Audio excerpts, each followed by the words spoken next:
Good day all, and welcome once again to my YouTube channel. Today we are going to be looking at chemistry, and the topic of today will be rate of chemical reactions.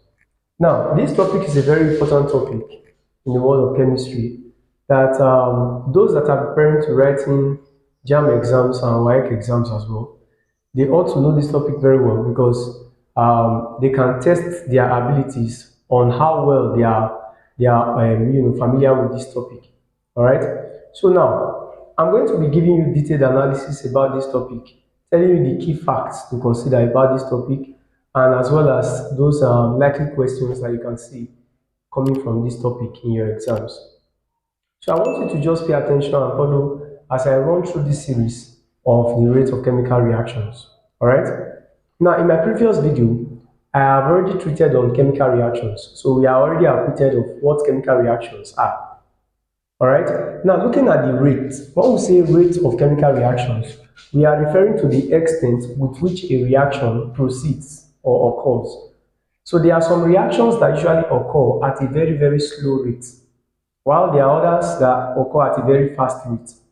So we have different rates of chemical reactions. For example, looking at iron, the rusting of iron, of course, you know that that's actually a slow process. It can take up to months, even up to years, and then you are still left with the process still taking place.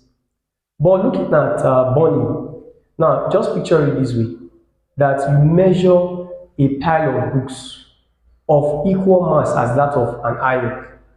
Now when rusting is occurring in the iron, it can take longer time for it to rust completely.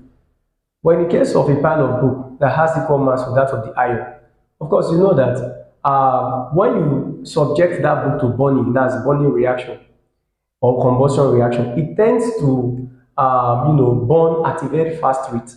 You understand the point? So the thing is this: combustion is a very fast reaction, while rusting is a very slow reaction. So it means in the world of chemistry, there are some reactions that are fast, and while some others are what slow. Okay. So now, what is now rate of chemical reactions? You can simply put it this way: that the rate of chemical reactions is simply the amount of reactants converted to products per unit time. The amount of reactants converted to products per unit time.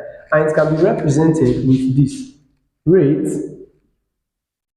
is equal to the amount of reactants converted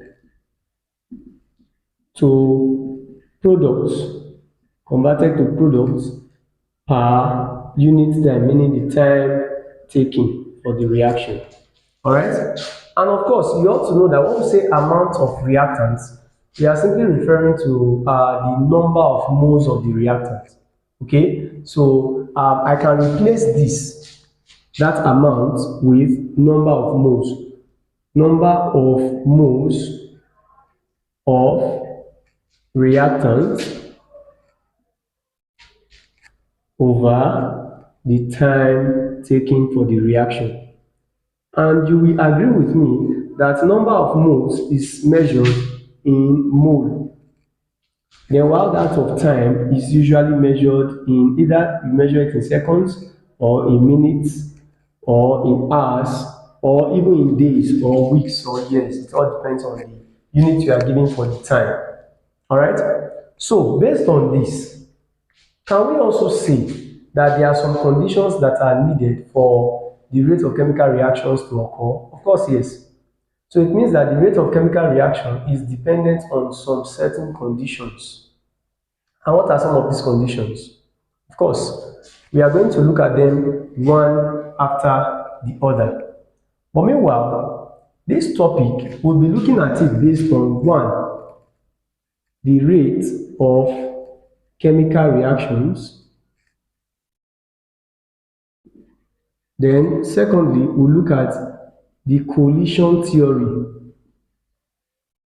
And thirdly, we'll look at the factors that affect the rate of chemical reactions. So these are the three headings that we are going to look at this. All right. So now we have seen what the definition of the rate of chemical reaction is. The next that we are going to look at would be on calculations involving the rate of chemical reactions. But don't forget that number of moles in the world of chemistry can still be replaced with what? Mass over molar mass. Remember that number of moles is equal to mass over molar mass.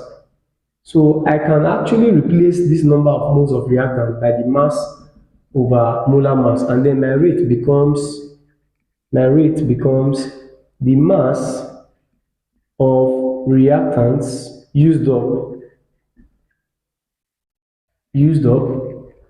then over the molar mass times the time taken. Talking about the molar mass here, the molar mass is simply the molar mass of the reactants. All right, so that's it. So you can also work with this to be the formula for finding the rate of reaction. So we are going to see a question, and then when we are done with that question, then we'll now further to looking at the collision theory and some other things that are associated with that. So let's just see a question. On the board, we are having a question, and the question is, if 84 grams of iron dissolves completely in dilute hydrochloric acid in 6 minutes, what is the rate of the reaction? Don't forget that the formula is given as rate is equal to number of moles of reactants, over time. Okay, and we are given the mass of iron in the question to be 84 grams. Then we are given the relative atomic mass of iron, which is also regarded to be the molecular mass or molar mass of iron, to be 56 gram per mole. Okay, now given the mass and the molar mass, for you to get the number of moles is given to be number of moles would now be mass over molar mass. And remember that mass of iron given in the question is 84 over, then the molar mass is 56. So at the end we get 1.5 mole. When you carry out your division, that becomes the number of mole. Then coming to the question, we now know the number of mole of iron then as the reactant, and then the time is given to be 6 minutes. So you come to the rate, and then it becomes number of moles, which is 1.5 over, then what's the time? The time is in minutes, which is 6. So when you divide, it gives you 0.25 mole per minute. All right, so that is known to be the rate of the reaction. All right, so that's how rate of chemical reaction questions are being asked. But then again, let's progress to looking at collision theory. Listen attentively. For any reaction to occur, there must be collision between reactant particles. And of course, you ought to know what collision is. Collision is the sudden coming together of two or more objects. Sure you get it? So now the thing is this: when reactants come together, they collide together. There is every tendency of a reaction proceeding. So that will now lead us to what is known as the collision theory. Because without the collision of reactant particles, chemical reactions cannot occur. So pay attention. Now looking at the collision theory,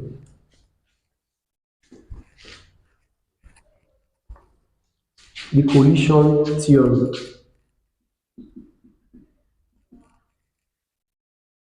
Like I said, for any reaction to occur, there must be collision between reactant particles. All right, but again, it is not all collisions that actually result in chemical reactions, meaning that it is not all collisions of reactants that result in the formation of products. It is only effective collisions that result in the formation of products. Take cognizance of what I just said. It is not all collisions of reactant particles that results in the formation of products, meaning it is not all collisions of reactant particles that result in a chemical reaction, but rather only effective collisions of reactant particles can result in the formation of products or can result in chemical reactions. So what are the things that or factors that determines the effectiveness of a collision? They happen to be two. And what are they? One, the energy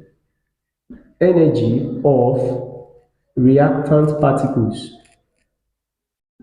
The energy of reactant particles. And secondly, we have the orientation of reactants.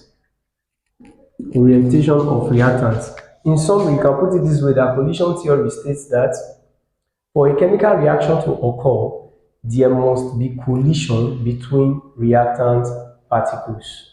And remember, I said it is not all collisions that result in the formation of product. It is only effective collisions. So don't forget that, effective collisions. All right, only this that results in chemical reaction.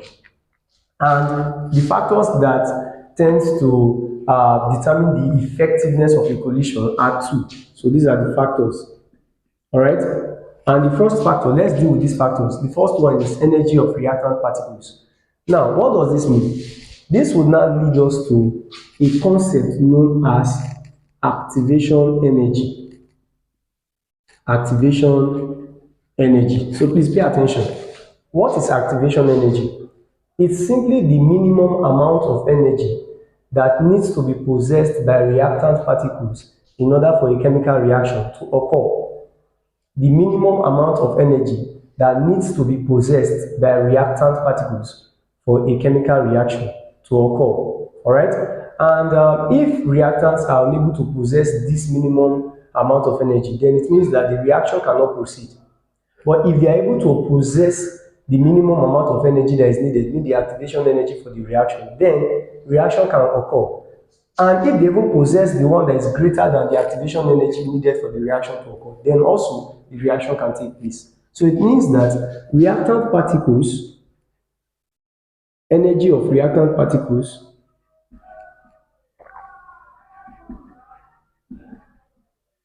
must be equal to or greater than the activation energy of the reaction. So take cognizance of that. The energy of reactant particles must be greater or equal to the activation energy of a chemical reaction for the reaction to occur. All right. So looking at the second factor that can determine the effectiveness of collision, written on the board there is orientation of reactants. What does this mean? Sometimes reactants might collide with very great or enormous amount of energy that is even equal to the activation energy or greater, but yet reactions would not occur. And why is that? It is because probably their orientation is not proper. And what does it mean when we say orientation? It's just like in puzzle. Now, let's say you are given this kind of image or diagram. Let's say you are given this, something like this, and you are given this one.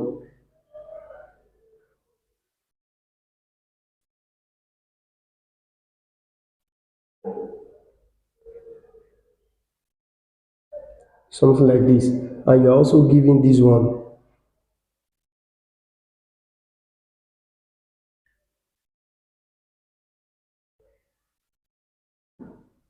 Something like this.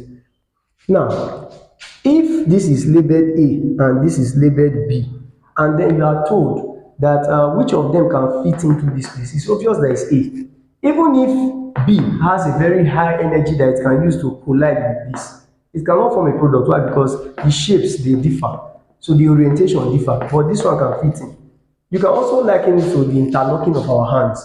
Now, if we want to interlock our hands, we must place them in the right orientation, something like this. If you place them here, they cannot interlock. If you even place them here, they can't interlock. You get the point? So that's proper orientation. So it means that these two factors need to be obeyed for a reaction to occur, for an effective collision to occur also. You understand the point? So it means irrespective of whether reactants are possessing energy that is equal or greater than the activation energy for the reaction, they also need to align in the proper what? Orientation. So that's that about that. So let's move on to looking at the factors that affect the rate of chemical reactions. All right, so you have to pay attention to this part. It's very, very important. On the board, you are having the factors that affect the rate of chemical reactions. First on the list is temperature. The second is pressure and concentration. The third is surface area of reactants. The fourth is catalyst. The fifth is light and photochemical reactions. And the sixth is nature of reactants. Let's quickly start by looking at how temperature affects the rate of chemical reactions. So the first is temperature. Temperature. Now, the application of temperature tends to increase the rate of chemical reactions by simply increasing the average kinetic energy that is possessed by the reactant particles in order to increase their frequencies of collision so as for chemical reaction to occur. Now, the function of or the work of temperature is that it tends to increase the average kinetic energy that will be possessed by the reactant particles in order to increase their frequencies of collision. Because now, if the frequencies of collision is increased of these reactant particles, it tends to facilitate an increase in the formation of products, thus making chemical reaction to occur. All right. So now, let's say you are given, let's say this is a conical flask, and you have, let's say, reactants around this place, and then you apply heat.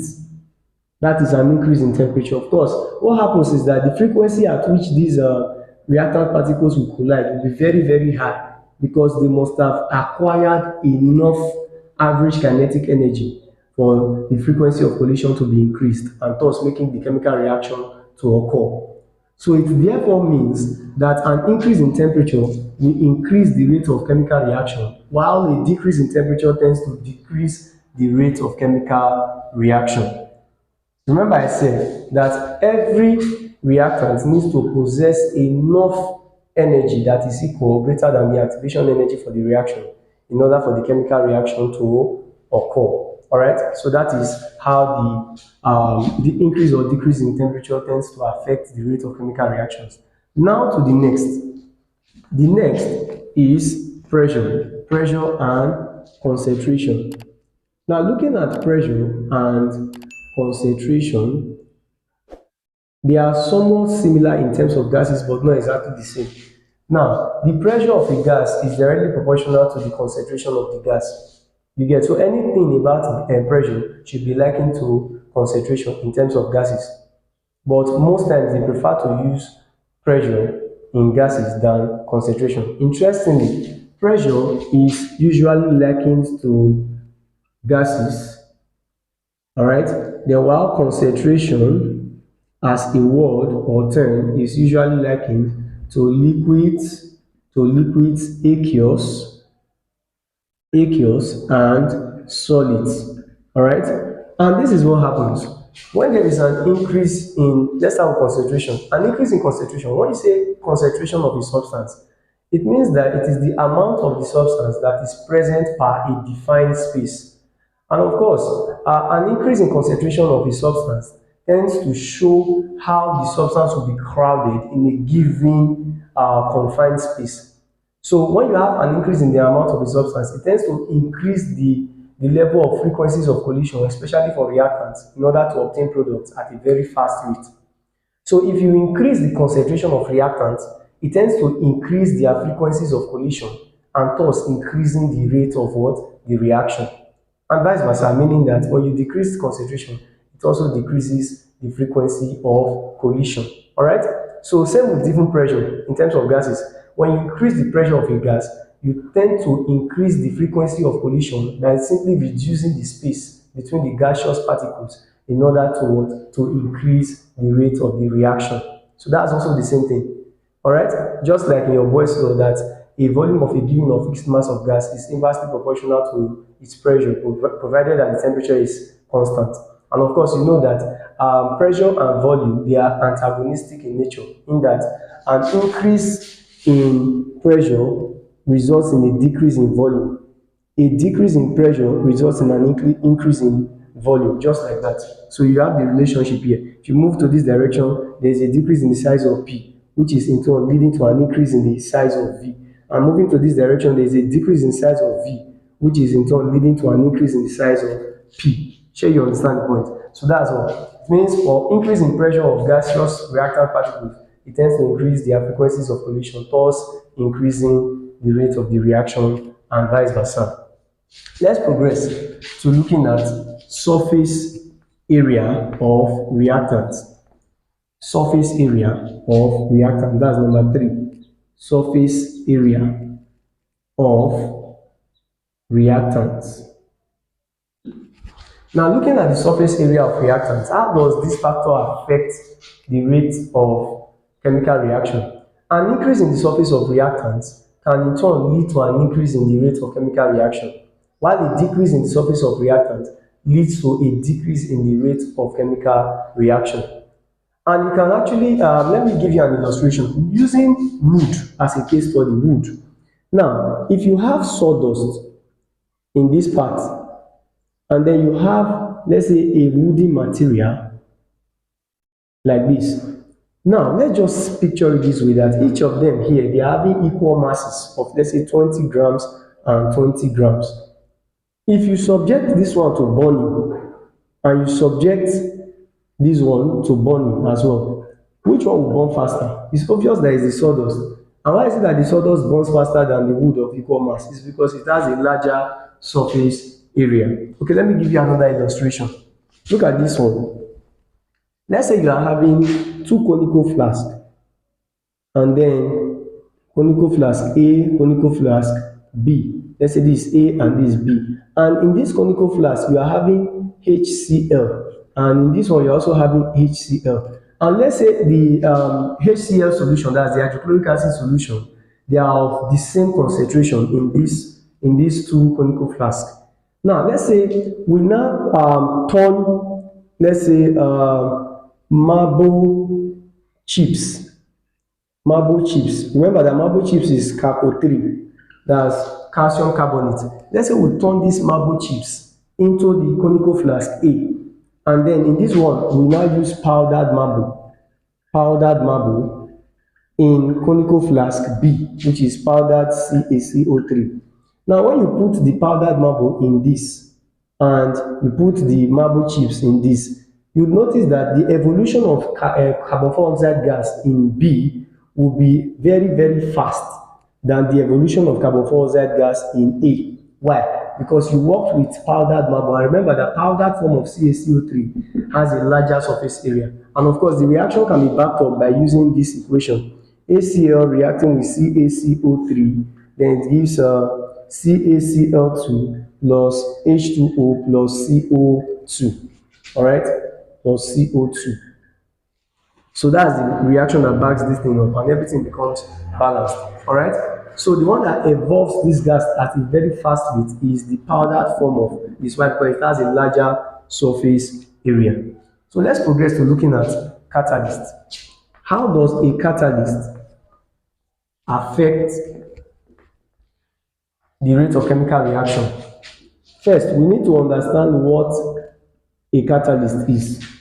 A catalyst is any substance that alters the rate of chemical reaction, and usually at the end of the reaction, it remains chemically and quantitatively unchanged. Meaning that a catalyst tends to increase or decrease reaction rate, but most catalysts, they tend to increase reaction rate. Those ones are regarded as positive catalysts. All right. So let's just say that you are having a solution in a conical flask, and these ones are the reactants, and you drop a catalyst into it. Now, at the end of the reaction, the catalyst does not change. It still remains chemically and quantitatively unchanged. But then again, the wrong mindset that so many persons are having is that catalysts, they tend to increase the frequency of collision of reactant particles. But that's not true. A catalyst does not tend to increase the frequency of collision of reactant particles. What a catalyst does is that it tends to provide an alternative pathway with a lower activation energy for the chemical reaction to occur at a very fast rate. Let me show you something so that you understand what I'm trying to explain. Let's say this is Nigeria, and you are having Algeria here, and you are having Egypt here. Egypt. Now, if let's say you are having two planes, plane A and plane B. Let's say this is plane A and this is plane B. Now, these two planes, their destinations is Egypt. Now, this plane A, the pilot in plane A only knows that you have to follow through Algeria before getting to Egypt. But this plane B, the pilot knows the shorter route to it and then just follows it straight to Egypt.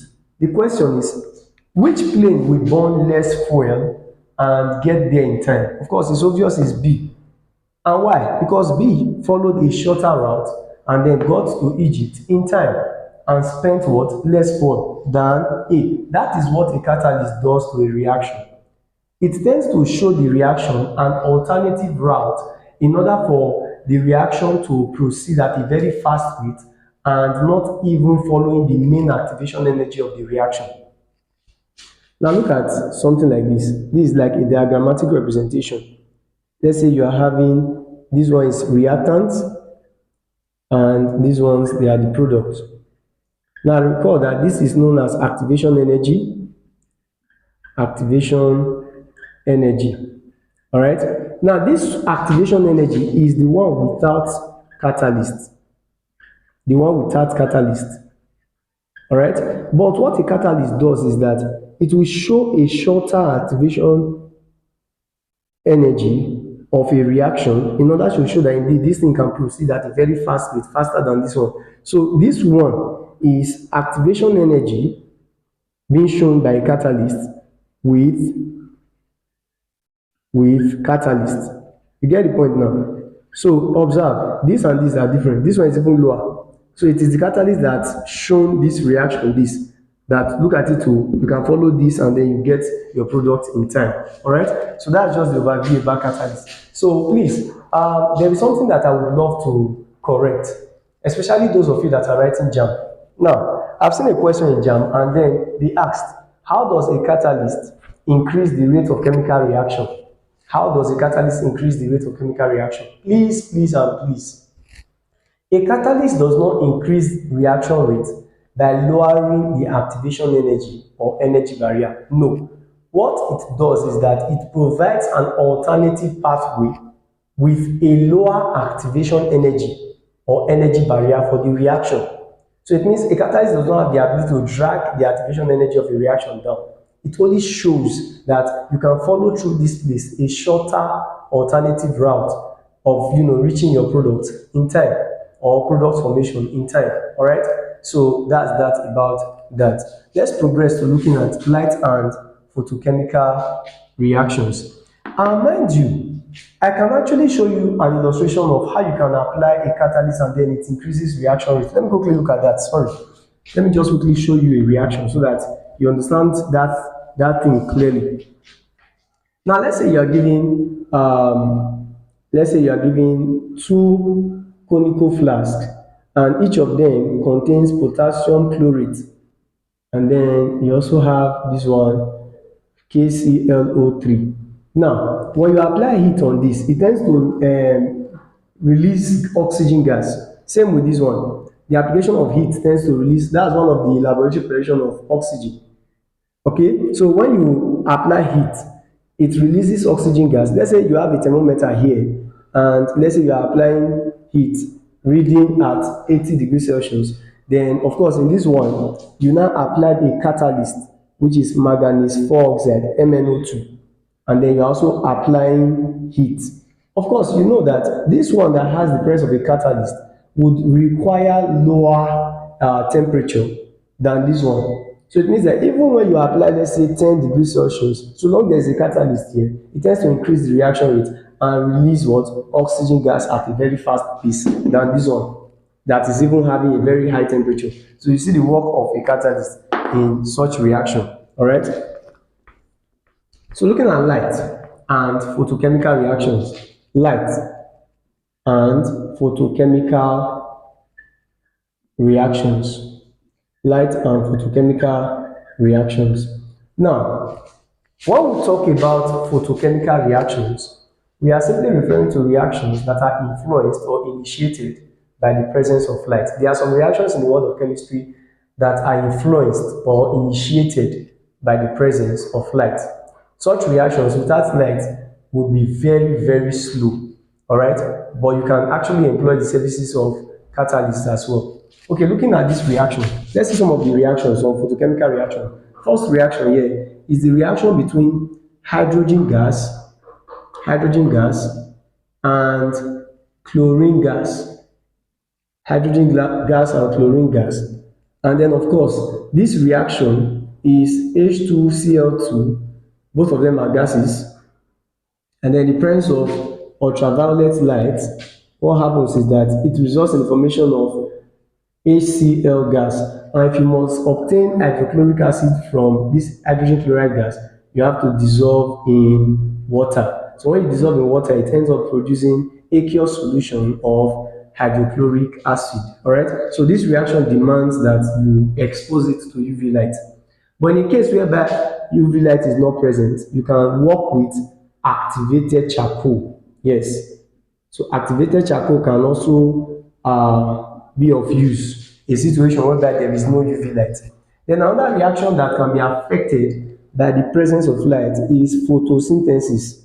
Photosynthesis in your world of biology is a process whereby green plants manufacture their food using sunlight energy. Of course, green plants are able to trap sunlight energy and use it to converting simple inorganic materials such as carbon dioxide and water to producing an organic material in the form of glucose. All right, and then the sunlight energy will now be converted to chemical energy in the food. Okay, so that's still another reaction. Then another reaction that falls under photochemical reactions is the decomposition of silver halides. Silver halides. Of course, we are aware that whenever group 7 elements combine with other elements, they form halides, most especially metals. So in this case, we have silver halide. So it means silver is in combination with what? Halogen. And examples includes we have the AgCl, we have AgBr, we have AgI. What do you observe? Now all of these are halogens, Cl, Br, and I, which is chlorine, bromine, and iodine. So when silver combines with any of these halogens, it forms silver halide. All right. And when you expose any of these silver halide salt compounds to light, what happens?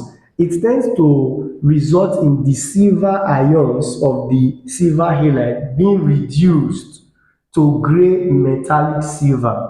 And that is even the reason why they are commonly employed in photography.